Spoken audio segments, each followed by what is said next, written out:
And I'm honored to be here talking about the International Fair Play Committee on this World Fair Play Day.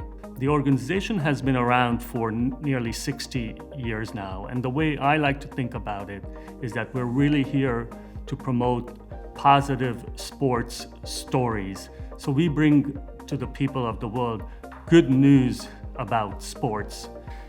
If you think of the events at the Rio Olympics in 2016, in the women's 5,000 meter, Nikki Hamlin and Lara D'Agostino, one fell, the other one helped the other one up, and then vice versa. And in the end, they finished the race arm in arm.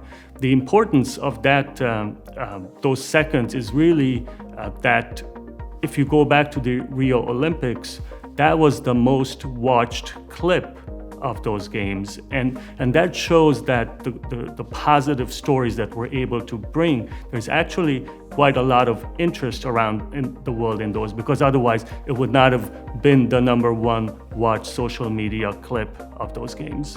That's one example.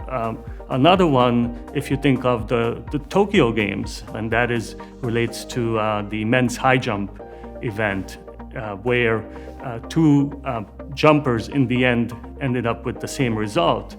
And when the referee approached the athletes about what to do, because they could have gone into a jump off, Mutaz Barshim of Qatar immediately responded with a question: can we not have two medals and share the glory? And I think that moment again will become one of these defining seconds of those Tokyo Olympics.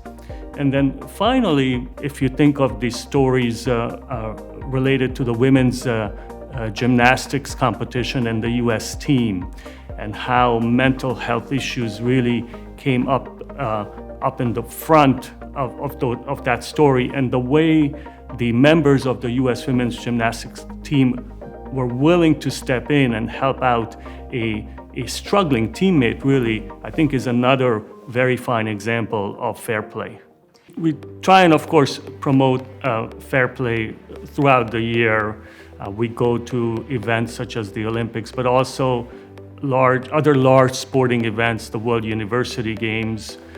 We also go to the Youth Olympic Games, and actually, since the very first Youth Olympic Games that were held in Singapore in 2010, we've developed an educational program for the youth, for the mass. So when we get to a day like this, we can actually spread beyond the elite athletes and throughout the world to be able to share stories of sportsmanship, of fair play, and thereby educating everyone to become a better person, really.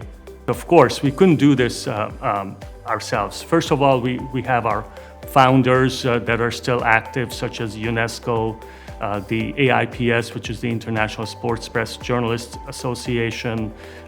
We receive significant funding from the International Olympic Committee, and the personal support of IOC President Thomas Bach is really important for us. Beyond that, we have a number of other organizations, such as the Global Sports Foundation, who help us with the Youth Olympic Games.